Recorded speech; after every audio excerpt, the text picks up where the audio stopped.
Assalamu alaikum, everyone.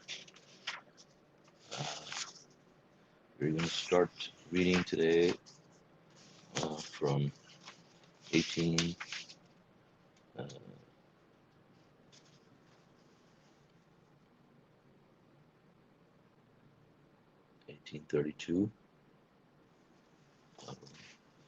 We read these verses, but we didn't get a chance to go through them, so we'll start at 32 and ending at 59.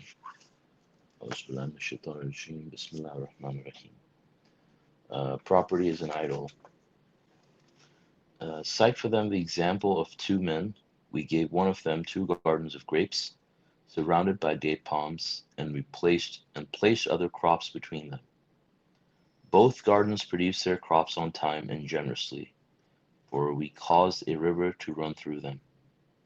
Once, after harvesting, he boastfully told his friend, I am far more prosperous than you, and I command more respect from the people.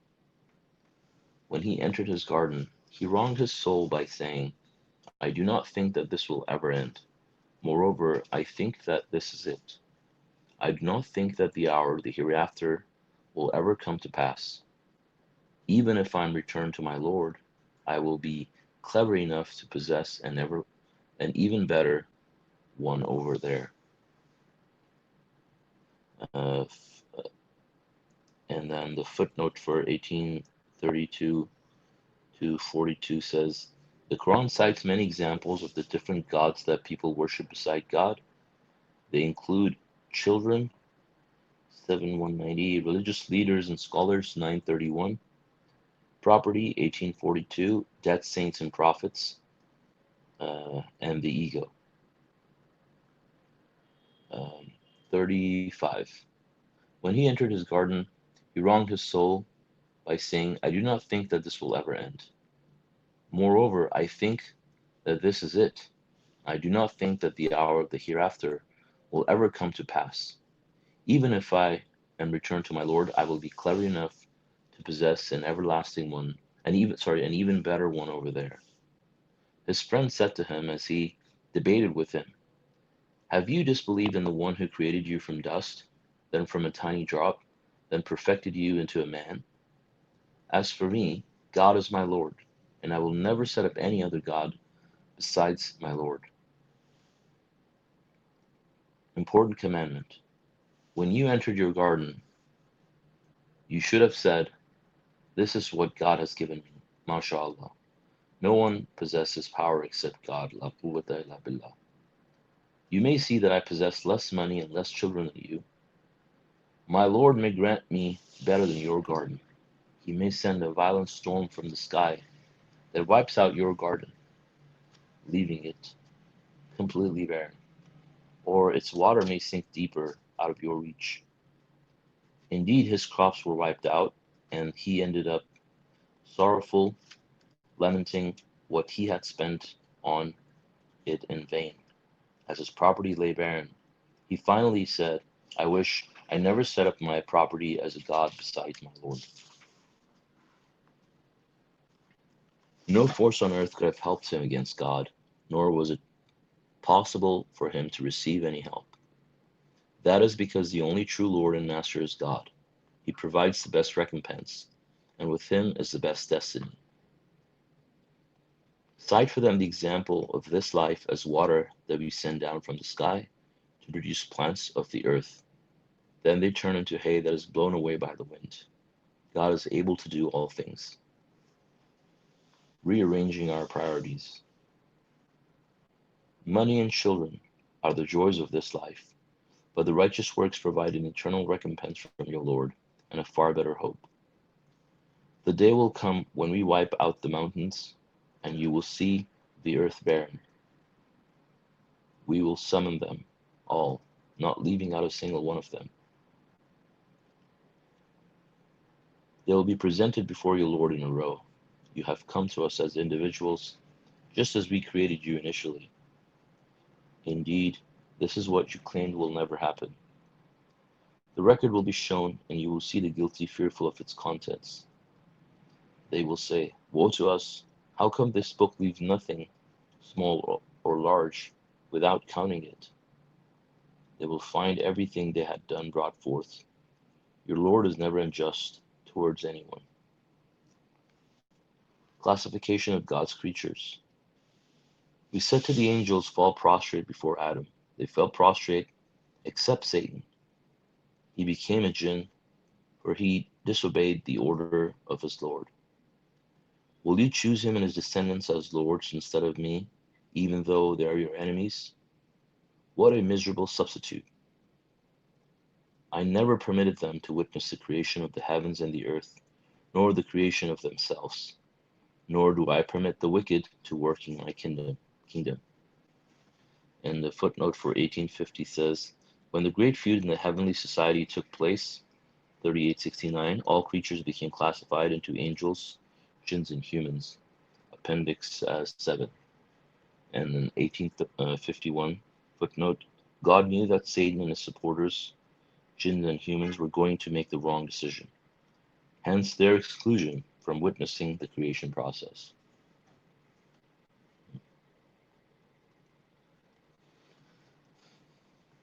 The day will come when he says, call upon my masters, whom you claim to be gods beside me. They will call on them, but they will not respond to them. An insurmountable barrier will separate them from each other. The guilty will see hell and will realize that they will fall into it. They will have no escape therefrom. Disbelievers refuse to accept the completeness of the Quran. We have cited in this Quran every kind of example, but the human being is the most argumentative creature. Nothing prevented the people from believing when the guidance came to them, and from seeking the forgiveness of their Lord, except that they demanded to see the same kind of miracles as the previous generations, or challenged to see the retribution beforehand. We only send the messengers as simply deliverers of good news, as well as warners. Those who disbelieve argue with falsehood to defeat the truth, and they take my warnings, my proofs and warnings in vain. Divine intervention. Who are more evil than those who are reminded of their Lord's proof, then disregard them without realizing what they're doing. Consequently, we place shields on their hearts to prevent them from understanding the Quran, and deafness in their ears. Thus, no matter what you do to guide them, they can never ever be guided. Yet your Lord is the forgiver, full of mercy. If he called them to account for their deeds, he would have annihilated them right then and there. Instead, he gives them a respite until a specific, predetermined time. Then they can never escape. Many a community be annihilated of their transgressions. We designated a specific time for their annihilation. Okay, so God willing, I will stop here. So these are really heavy verses.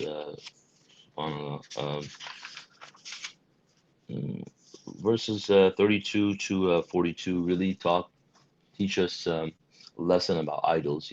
Most people believe that idols have to be religious figures or statues that you worship beside God. But these verses show that you can also set up your property as a god beside God, and or your children even, or religious leaders and scholars that we see in other verses.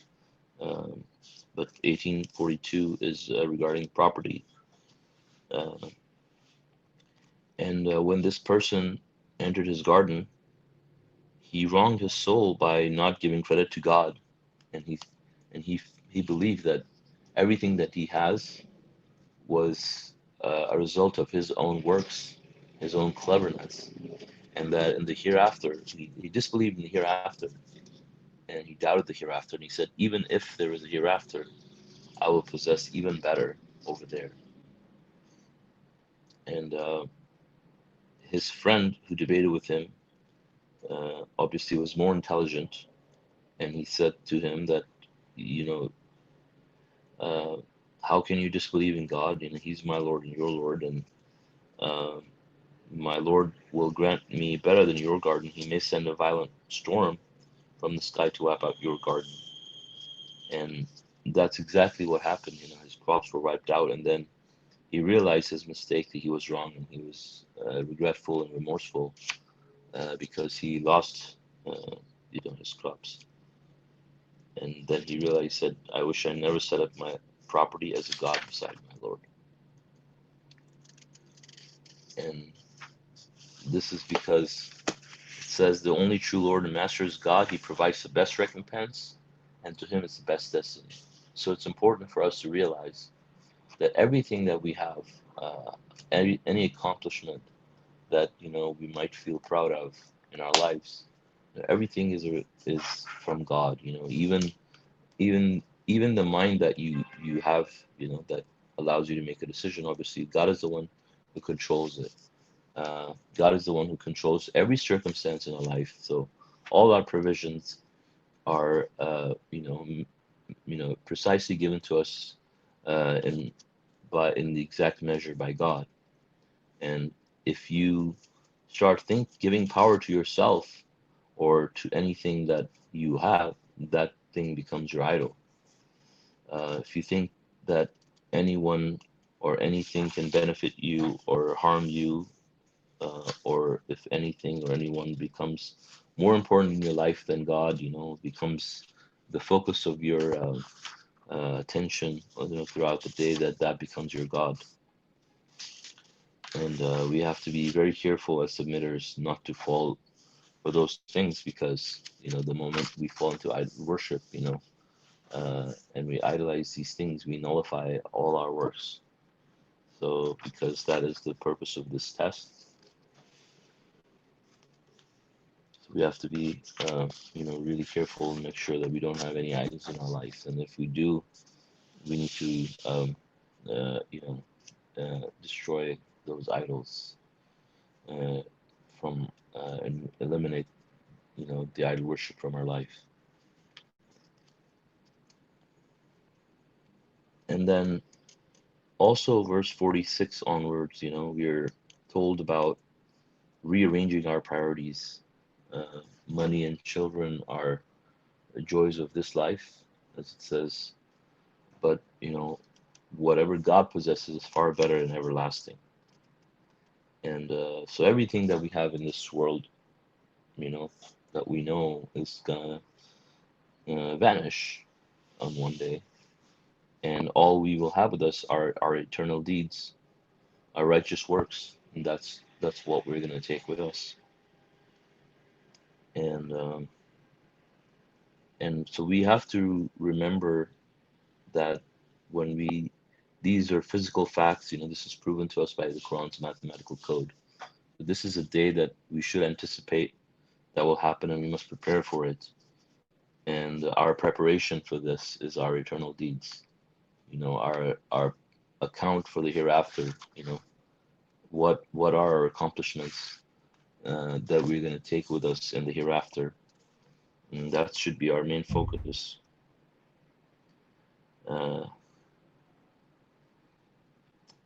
And 48, we will be presented before your Lord. They will be presented before your Lord in a row.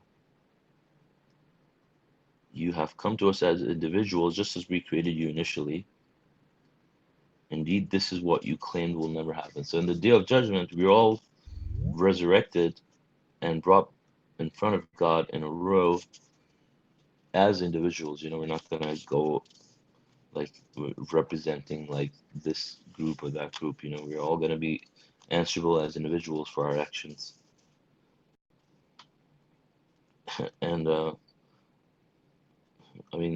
verse 49 is a little bit scary, because like the people will be fearful of their videotape, which will be really tied to their neck.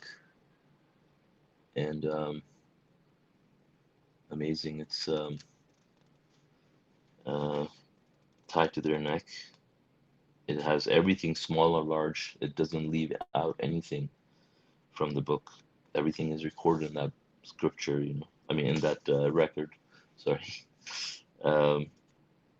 Because God is never unjust towards anyone, So if you have done an ounce more of righteousness than someone else, then God makes sure that ounce of righteousness is accounted for you know, and same for, any sinful deeds, God keeps account of that. Of course, God is forgiver, most merciful.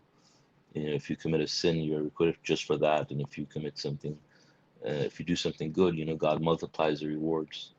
But that's fair because God has the same rule across the board for everyone, right? It's not like for one person and he multiplies it by 10, and for the other person he doesn't multiply it or something. Then it would be unfair. But God is just, and to suggest otherwise is a blasphemy. And you know, and it's funny because I'm laughing at it because I've heard some ridiculous things about God that no submitter should accept, and you know, uh, just about God not being just, you know, and but we know from the Quran that God is the most just, and and his rules are the same across the board for everyone. And if you are able to follow those rules, then God will forgive you. His forgiveness is immense. But it would be unfair if he was forgiving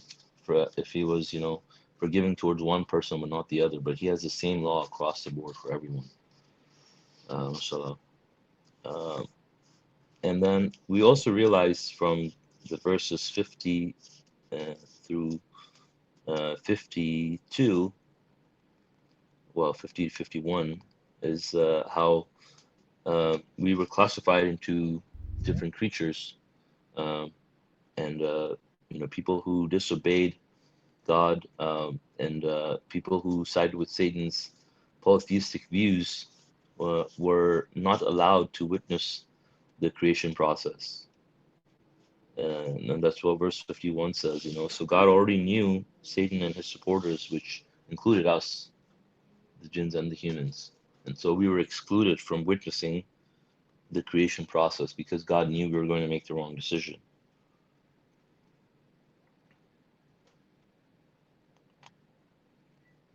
And then on the day of judgment, the disbelievers will be um, humiliated. I mean, they're humiliated in this world too, but obviously, the humiliation in the hereafter would would be even worse. And of course, God will tell them to call upon your idols. All these idols that they're calling in this world. You know, they will be asked to call upon them in the hereafter, and they will call upon them, but they will not respond to them. And an insurmountable barrier will separate them from each other.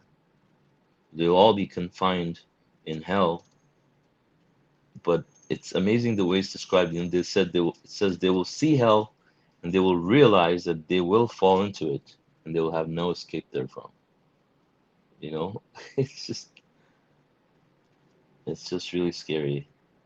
But just imagine looking at something and knowing that you're going to fall into it and then you'll have no escape.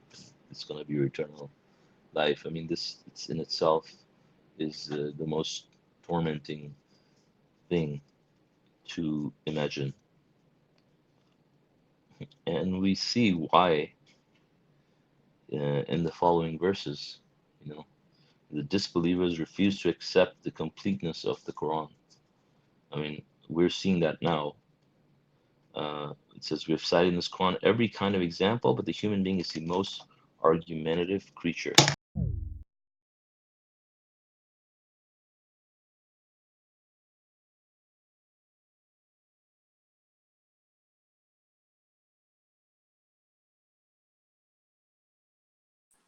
Hello?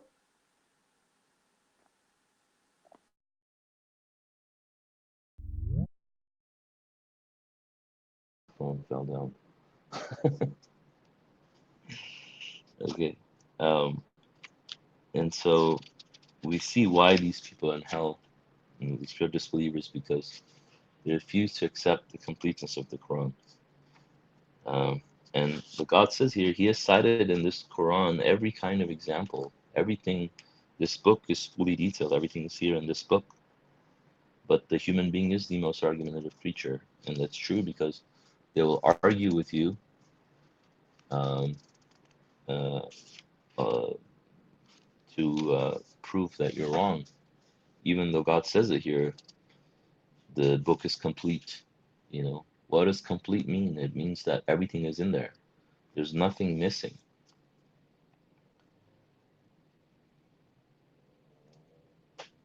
And then they demanded to see the same kind of miracles as the previous generation. This prevented them from believing because they wanted to see those same kind of miracles. And I mean, 56 really talks about the most, 56 talks about the function of the messengers. God only sends messengers. The job of the messengers is to simply deliver good news and warnings. And people who disbelieve, they will argue with falsehood to defeat the truth. I mean, we see that happen, when you present the truth, people who disbelieve, and they'll argue with falsehood to defeat the truth. And they'll take God's proofs and warnings in vain. I mean, this is a really common occurrence. You see people arguing with just falsehood, with just guesswork, personal opinions, uh, to prove God wrong against all the proofs and against all the warnings that are given to them. And they take those things in vain, which means that they don't value any of those miracles or warnings. They just pay no attention to them and they disregard them. And then what they do is, obviously, then they disregard them without realizing what they're doing. They don't realize what they're doing. Obviously, they don't believe in the hereafter. If they really did, they wouldn't be doing such things, right? They don't know, for example, like these seemingly simple actions are going to cost them eternal misery. They're jeopardizing their eternal life. For what? And the consequence for doing that is mentioned here. Of course, first of all, God is telling us that these are the most evil people on earth because they are being reminded of God's proofs and they're disregarding them without realizing what they're doing. And as a result, God says, we place shields on their hearts to prevent them from understanding it, the Quran, and deafness in their ears. Thus, no matter what you do to guide them, they can never, ever be guided. I mean, these are really strong words.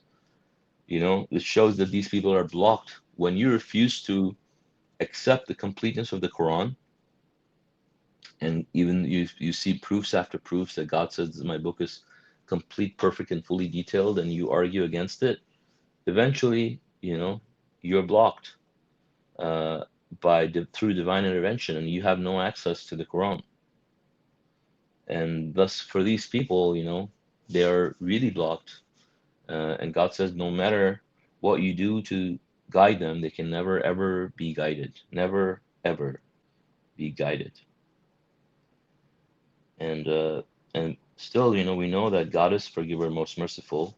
If He called them to account for their deeds, they'll be annihilated then and there. So God is so merciful. He's still giving them a chance.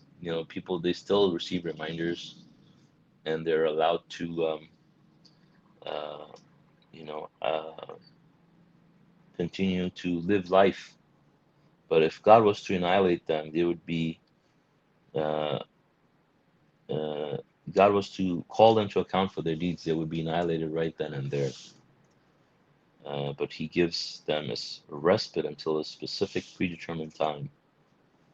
It says many community we annihilated because of their transgressions. We designated a specific time for their annihilation. So we know that every community has a specific time to be annihilated, whether it's as individuals or as a group. Everybody has a certain time, and the disbelievers are given a respite till a certain time, and after that, they're taken care of. they're annihilated. So with that, you know, I guess I only spent 25 minutes, but I think that's pretty much covers 2 pages. So God willing, I'll stop here.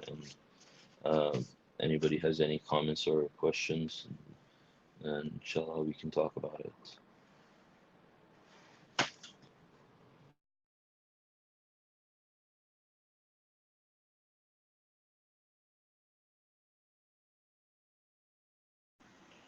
Thanks, Salãmun. Very good. Thank you. Thanks, Masha Allah.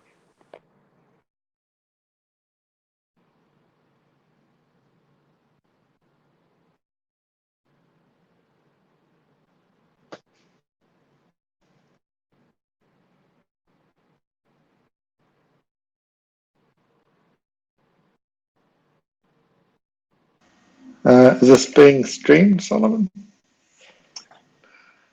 Yeah. Okay, so I have a comment, but I'll make it after we turn off the streaming, if you don't mind.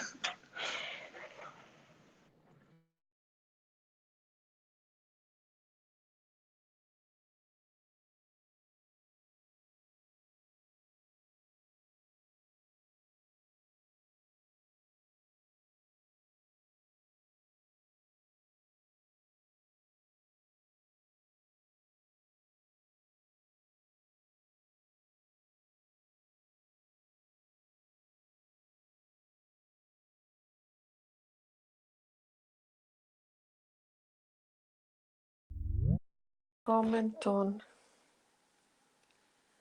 1832, inshallah. Bismillahirrahmanirrahim.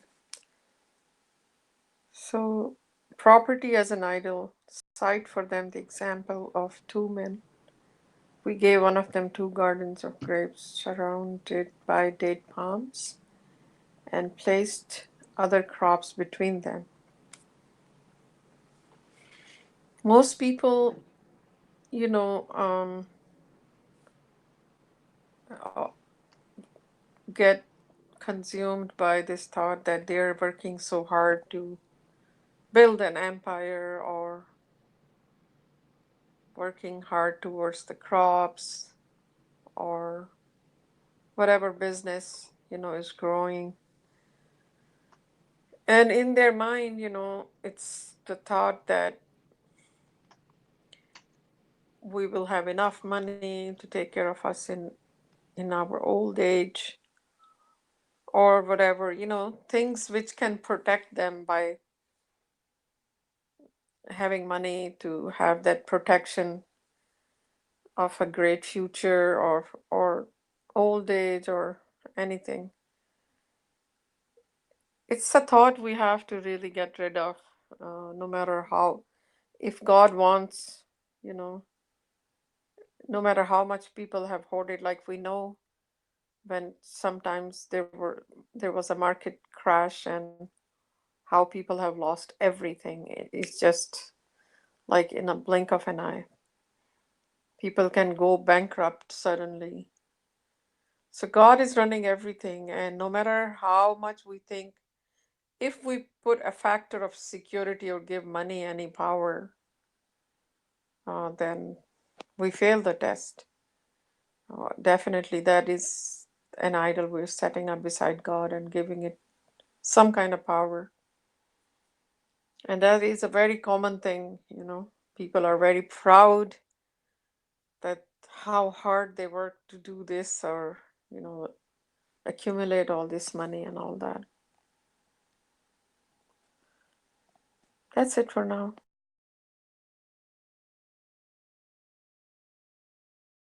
Masha Allah. Steve, were you saying to turn off the stream?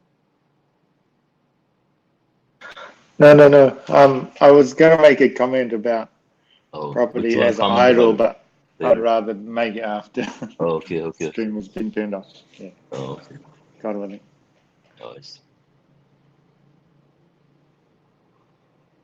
Yeah, I think other people didn't get the message somehow regarding us being in the different group and all.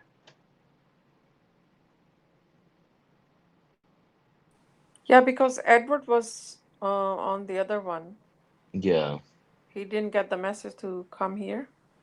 yeah. I mean, I sent the message to everyone. I didn't message everyone individually, but No, for the general. yeah, Oh, you did? y- Okay. yeah. No, I put a message there in the group saying we're in general. Okay, Masha Allah. Yeah, but I don't think everybody got it.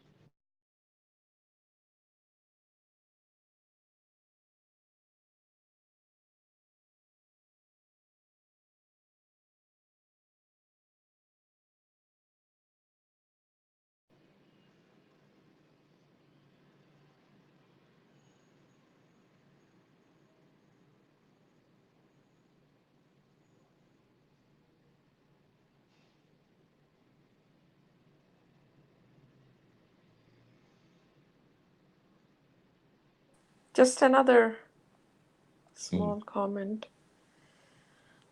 Nothing special, but just reflection.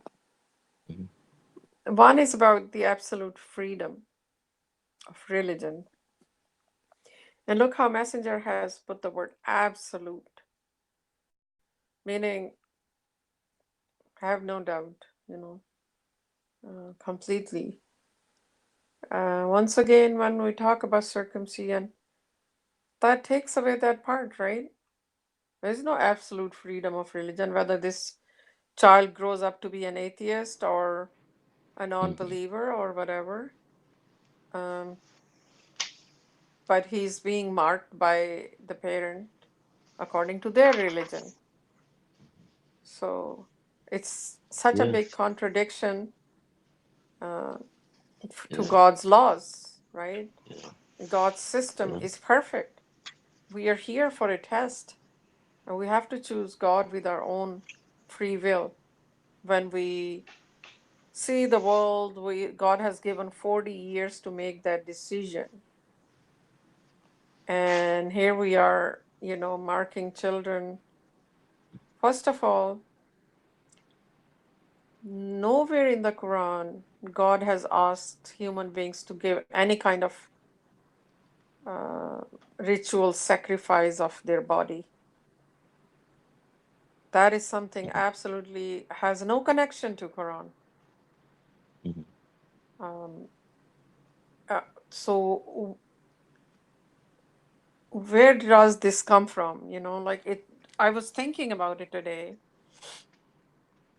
that this also goes against God's laws. God does not bring any affliction to people or mhm. put them in some kind of Yeah, pain by his nothing bad. Yeah. order or commandments. Mhm, No, this whole thing is so satanic. mhm, And people who minimize this, like, oh, I wouldn't call it mhm, satanic, then what would you call it? You know, I was just thinking that actually when you said seriously, that. Sorry. like they try to play with it, and okay, uh-huh, because they want to fit in somewhere in between. It's not Quranic, it's not from God, but mhm, I wouldn't go that far to call it satanic. Then what it mhm. is? What the Yeah, heck? yeah. Anyway, Well, I mean, it is very clear that it, it's something that Satan said that, he will do, and he will command he people to do that. exactly that's in the Quran. Yeah. Satan, Steve, you know the verse I'm talking about? yeah. Oh, sorry, yes, Steve, yeah. You can read Yeah. that verse, It Salman, sounds familiar. I for don't know. reference. I'm not sure which verse, but it sounds Yeah, familiar. why don't you Right. read So that, there, mashallah? yeah, yeah. It says Surah 4, verse 119 says, I will mislead them. I will entice. No, let me read it from the previous verse, from 118. So Surah 4, verse 118 says, God has condemned him, and he said, I will surely recruit a definite share of your worshippers. I will mislead them. I will entice them, I will command them to forbid the eating of certain meats by marking the years of livestock, and I will command them to distort the creation of God. Anyone who accepts the devil as a Lord instead of God has incurred a profound loss. And then he says he promises them and entices them. What the devil promises is no more than an illusion, right? And if you really think about it, I mean, it says the devil promises them. And when you look at circumcision, the circumcision is presented as a promise. It's a distortion of the covenant of Abraham, right? But they labeled it as the covenant of circumcision, right? They changed it. And the Uh, covenant of circumcision is really a promise. So he's making these promises and he's commanding them. I mean, this is not for people who are atheists and stuff, right? That are going and doing all kinds of other things to their bodies, right? It says these are your worshipers. I would recruit a definite share of your worshipers. So these are people that are religious. These are people who worship God. They're worshipers of God. But as you can see from the footnote, it says the majority of believers in God fall into idolatry. So he recruited these people and he's promising them. And what reason why it's satanic is because obviously you're mutilating a person. God, it doesn't come from God mutilating someone against their will. I mean, taking something from anybody, damaging them, physically harming them, doesn't come from anyone except Satan. So certainly 100% satanic. the thing I um, don't understand for people that think circumcision is part of submission is there's no other practice where I do something to somebody else and I get the credit for it, Hmm. Yeah, in terms of physical something to somebody yeah, else, It yeah. And if doesn't you look make at, any yeah, sense, exactly. right? Yeah, In yeah. this And if you case, look at it's it, your son, but yeah, and if you look at it, it's not even just limited to parents, right? The one for Abraham, he had to do it to his servants too, which is ridiculous. yeah, it's just, Like, I yeah. mean, okay, what does it have to do with your servants, Think your servant could be an atheist, and you know, imagine doing it now. Yeah, You They'll but have a be it, screaming servant. out, I'm an atheist, I'm an atheist. yeah, I'm a non they and this is unbelievable, like chasing these grown men, Abraham with knife in his hand, you know. But Right. it's quite bizarre that, I mean, I must admit, I'm of the view that you want to circumcise your sons, go for it. But as long as you don't attribute it to a religion, then that's up to you. I don't think you should. I don't think it's anything to do with religion. But if you want to do that, go for it. Yeah, But but Stephen, but there's a I big understand problem what with you're going to that say, too. Solomon. But the thing is, what I don't understand is the people that are pro circumcision. They seem to be holding on to the tiniest, faintest thread. It's not even a thread because it's not even there about why circumcision is part of the religion. And there's nothing there to hold on to. There's nothing in the Quran about it.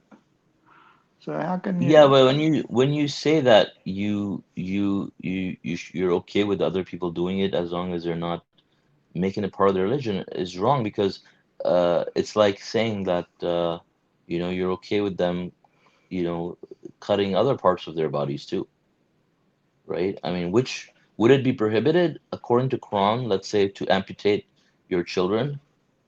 Of course. Why? And why? But why? Because God doesn't say that you cannot amputate your children, Mm, or you can't disfigure them like mm, permanently. But of course, from the Quran that God condemns all bad behavior. God condemns aggression. This is an act of aggression, an innocent person who hasn't done anything to you, and you're taking away from their God-given property, whatever it is that God has given them, right? So you're depriving them of their rights to own what God has given them.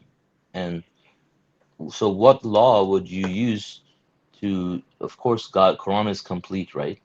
And you know mm, that if you chop off the fingers of your child or something like that, against their wishes, this is going against Quran.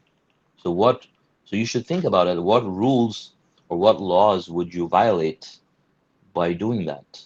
Those same laws would apply in terms of circumcision as well, right? Because it's God-given body parts that God has given them, and you have no right to take it away from them, whether it's your child or your servant or anyone, right? Because they haven't done. It's not you. You know, somebody was trying to justify it the other day, and then they were comparing it to marking the hands of a thief. It's like, no, because God says, for example, you can mark your hands of a thief. I'm like, okay, thief, Wow. but what did that child do? You know, and you're doing more than marking their Uh, hands. You're amputating permanently a part of their body. You know, you're mm, removing it completely. There's no way on earth you can go through any procedure to restore it. You know, mm, it may start to look similar, but it's never will function the same way, right? So mm, because the whole uh, design that God has created, that's destroyed. You know, God's mm, perfect design that God's put in place, that's mutilated.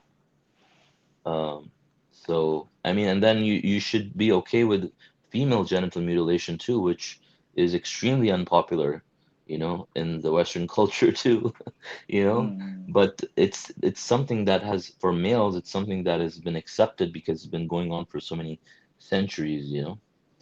mm, And the culturally it's acceptable here. But the same goes for female genital mutilation too, and you know, it's the exact same thing, you know. I mean, uh, so unfortunately, you know, I mean, we have to be consistent with applying God's law, and we have to be exact. Like for example, if God has, people try to take the safe approach, right? mm, But this is dangerous in this case because like the example I just gave you, it's prohibited, right, to chop off your child's fingers without uh, obviously their consent or any part of their body. mm, And so it's an act of Satan, really. It's an act of aggression.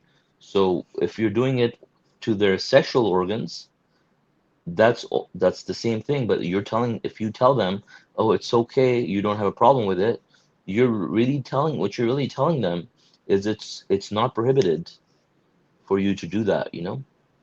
So like, and you should also say that it's not prohibited for you to disfigure them any other way permanently. And so both ways, you know, both ways, if you're wrong about it, you know, you're incurring the same sin. Like, you know, when you say something's lawful and it's not, or something's unlawful and you say it's lawful, they're both the same because in mm. magnitude, in reality, they're both fabricating a lie and attributing it to God, Yep, yep. you know? So,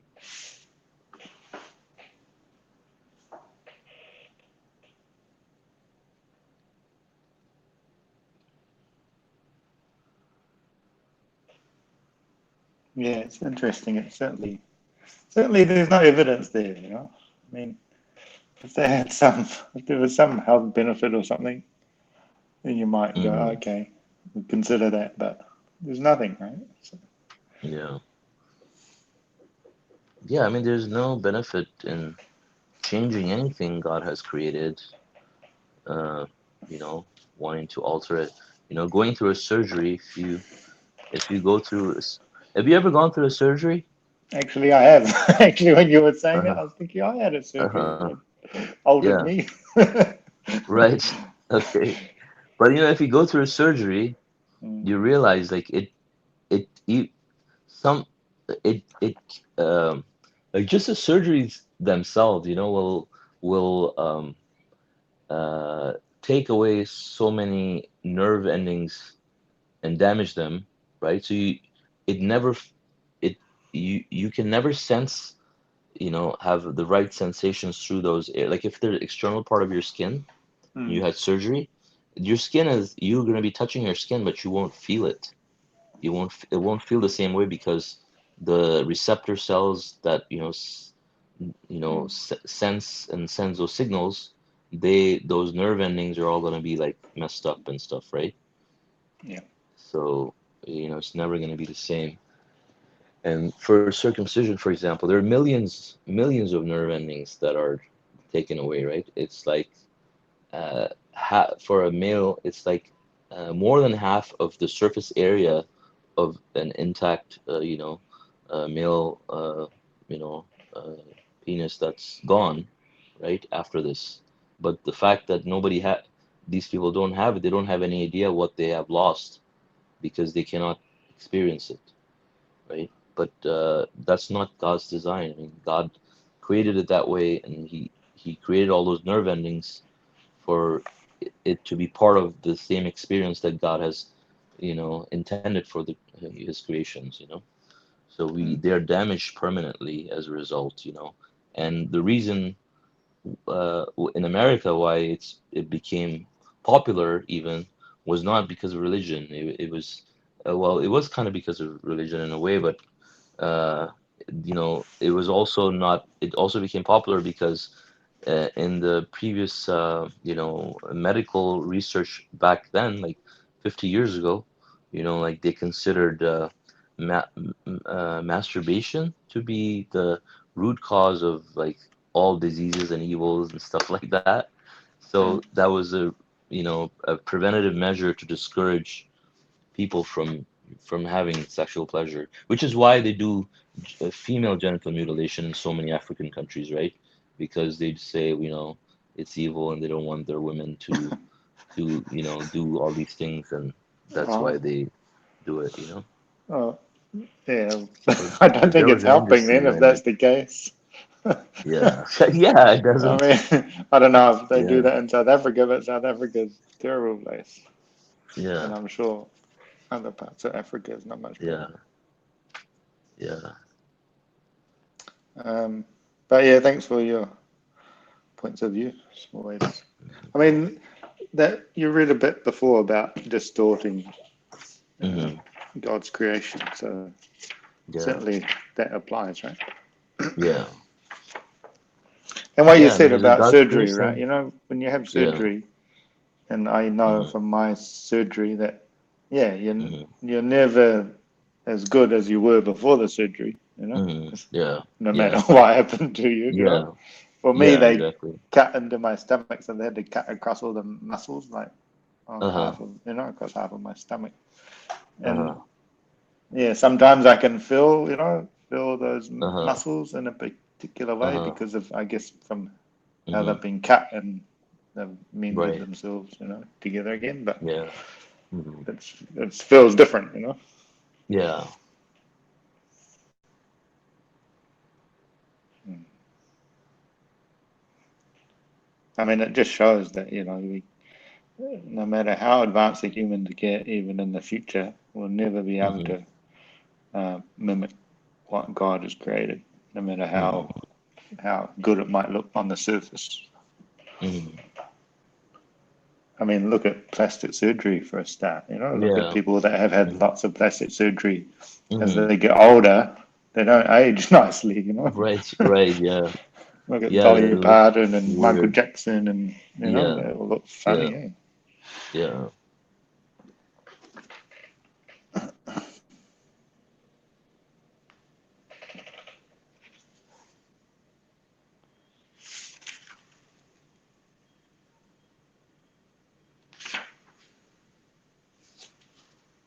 I'm always amazed, like like I see the heading for verse 46, rearranging our priorities. I'm amazed that you read some of the verses in the Quran and God couldn't be more straightforward and upfront about Hmm. things. It's Yeah. pretty in your face, and unless you're not concentrating when you're reading, there really is no excuse. Hmm. And like you were reading before about, you know, those that are going to hell will see it and realize they're going to fall into it. Hmm. I mean, how it can't be many more straightforward than that. Yeah. Even if God, even if we can't really know how bad hell is, and we only have these Hmm. analogies and examples to work with, it's still We don't have an excuse. Mm-hmm. God has really laid it out for us.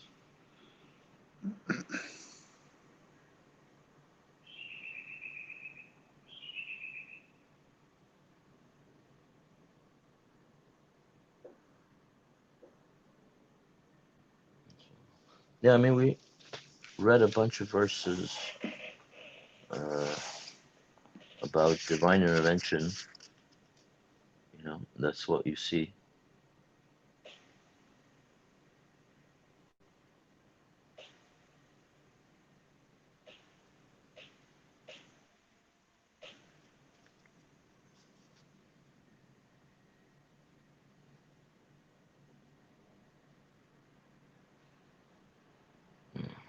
Isn't it still on? Um, Yeah. Oh,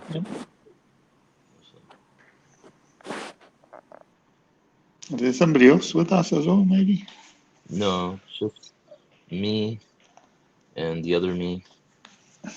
Yeah. And I didn't realize that was you until about a week ago. I thought,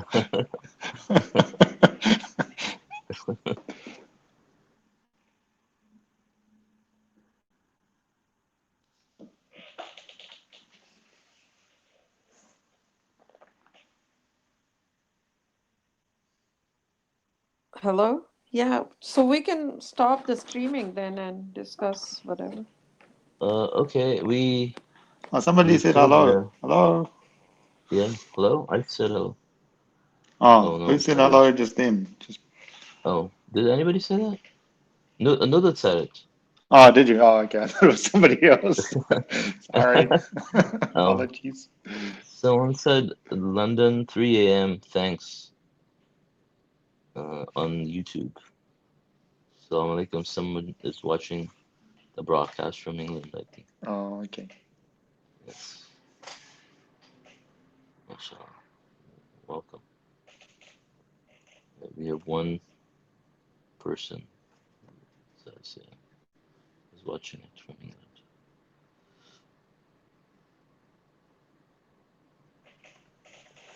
Which Okay, verse yeah, did you finish on? Sorry. well, I finished at 59. Oh, okay. Yeah, yeah.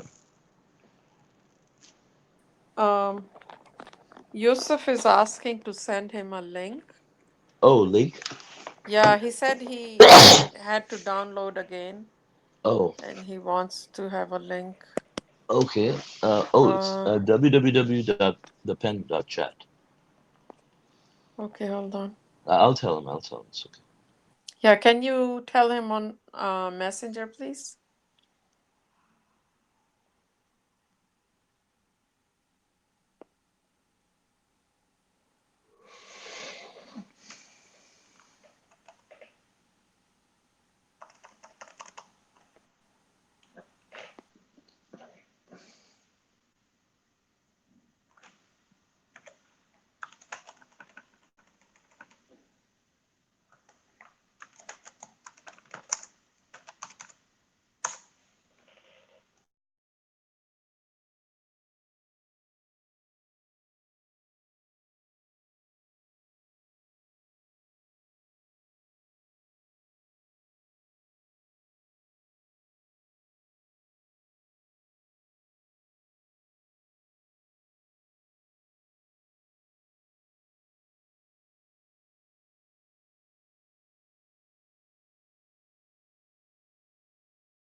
I sent him the message, but he didn't see it.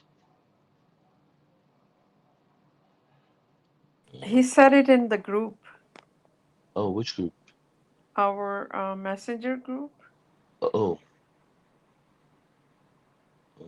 which one? I'm not. Am I in it? Oh, I guess I'm not in that group.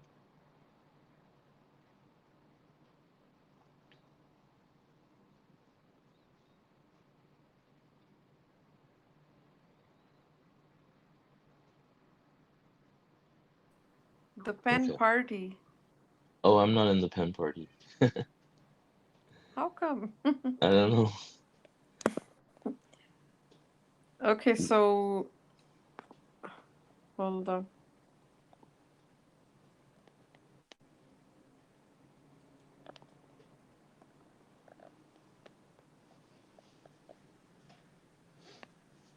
The pen dot Chat. chat. www.thepen.chat. You have to say Okay. www before. Yeah, I did. Okay.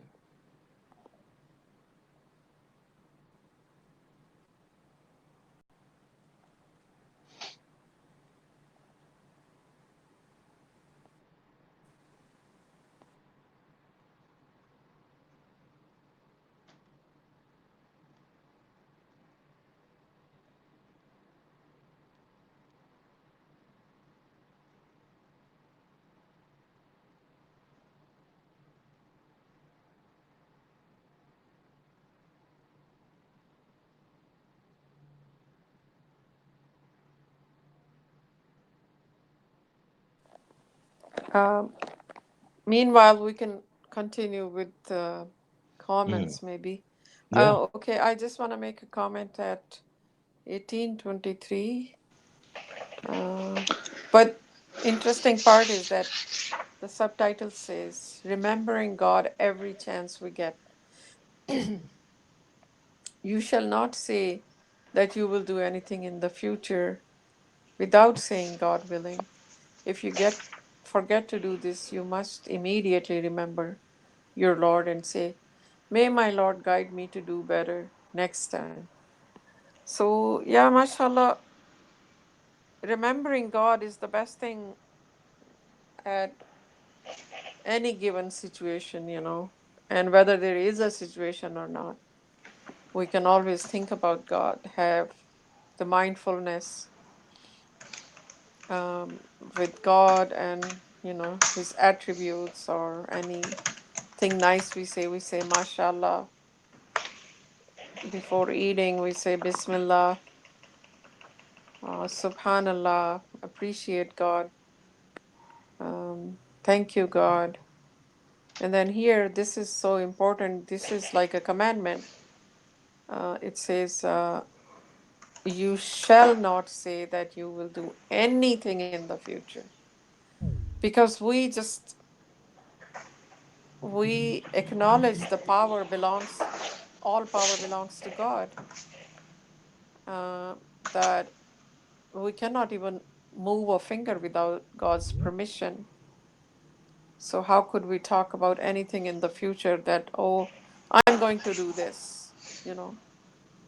So, inshallah is so important, or say, God willing, to acknowledge that God is in control of all things. Uh, that's the biggest part of submission, that God is omnipotent. I just wanted to emphasize that. And of Mm. course, Rashad's uh, subtitled Remembering God Every Chance We Get.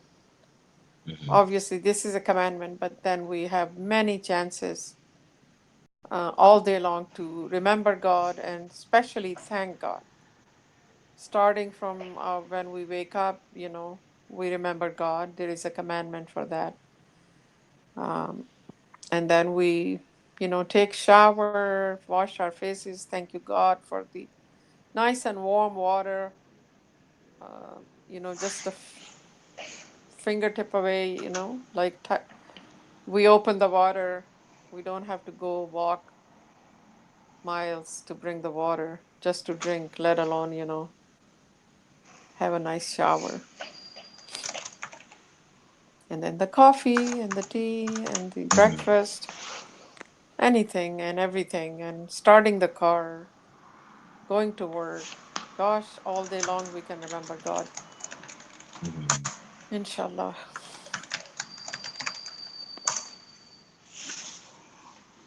So we also have Adam Assalamu joining in. alaikum, Adam.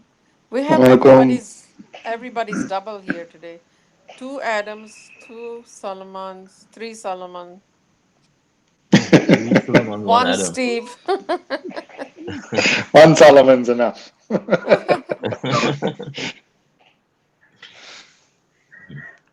But you make an important point, yeah. And remembering God it really comes back to acknowledging that God runs everything. You can't.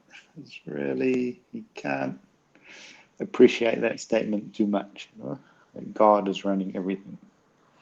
And the more you think about it, and the more you appreciate it, and I'm sure you guys are better at it than I am, but yeah, it's amazing. And hence, that's why we should always say God willing when we want to do something in the future, because God is doing it for us. We're just intending to do that. We're not actually doing it. So it makes sense, right? To say God willing. It's just such a habit now that you're watching a movie and people say, "Oh, there is a situation. Okay, for sure I'll be back." And then your mind says, "Inshallah," or "God willing." Like, oh, I wish he had said that. It's such a default now, Oh, mashallah. okay. You mean when you're watching a movie? Yeah, you're Oh, watching a wow. movie and there is a dialogue like, "For sure I'll be back." And I'm like, oh, I wish he had said, "Inshallah," or "God willing." Your mind just repeats that. It's Yeah. such a, Like yeah. when Arnold says, "I'll Oh, be that's back," really good. you should have said, "God willing."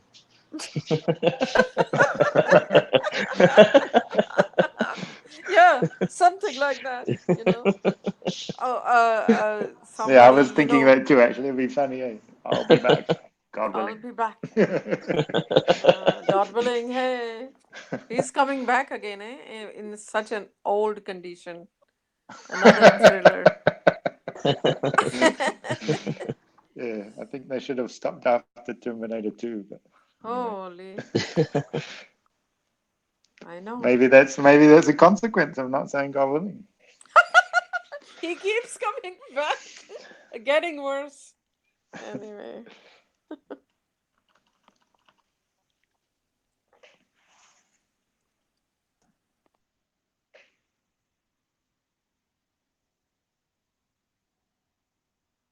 Okay, I have to do some other work, so maybe we can stop the. Okay, Mhm. just give me 1 second. God willing. Very good. Praise God.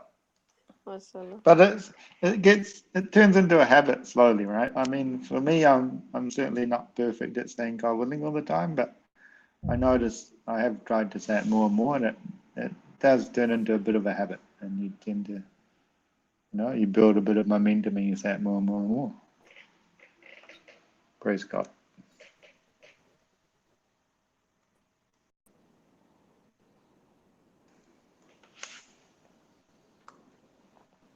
So I know I called Yusuf, so he's also joining soon. Yusuf. Yeah, Oh, he's here. I'm connected. Assalamu You alaikum. saw. Okay, yeah. Assalamualaikum. How are Assalamu you? alaikum. Good, how are you? Assalamu Assalamualaikum to alaikum. everybody. Alhamdulillah. Assalamu alaikum, Yusuf. Alaikum. Assalamualaikum Nidrat. How are you? Alaikum Assalamualaikum. salam. Good, good, alhamdulillah. Yusuf is Alhamdulillah. back. Yes. Yusuf is back on big demand. Yeah. How are you guys? I think Adam's having some connectivity You issues. do you hear me? Yeah, we can hear you. Ah, okay. Yeah. Okay. So I think we're gonna end the YouTube broadcast. So for those who join us on YouTube, not these are only 2 people anyways. Thank you for joining. God willing, our next study is gonna be on Saturday at 9:30 a.m. Pacific time, and our next teacher is gonna be Yusuf, right? Me? Solomon, Yes. you just put him on the spot just like that. Oh God. Ah, Uh, poor before you stop. Okay. No, it's but Saturday? for me it's yeah, Yeah. okay. Okay. You decide, you choose. You Okay. decide. You're the Okay. boss. Okay. Okay. Inshallah. Inshallah. Okay, And yeah. Oh perfect. no, Yeah, no, inshallah. Suleiman, there's a problem. Okay. No, I'm going to join, Oh, but okay. Okay. I'm I will be Okay. driving, you know. Okay. Yeah. Yeah. Yeah. Okay. No Yes, worries. I Yeah. will I be don't want you working. to. I will Don't want join. you. We don't want Yeah, you to but crash. I won't be able to. Yeah, I'm a little bit afraid. Okay. We need. Um, Well. Yeah. because We I need. yeah. I think maybe. So who wants to do it on Saturday? We have. Maybe you can ask Ahmad or Okay. I'll Steve, ask. Inshallah. because Yeah. I won't be able to attend, even like Okay. Okay. I have a Inshallah, I'll meeting. find someone. Yeah. Okay, no Okay, worries. Okay, inshallah. so inshallah, we will be back on Saturday, God willing, at 9:30 Oh, a.m. so it's finished now, right? Yeah, No, just the YouTube broadcast is finished. but we're still here.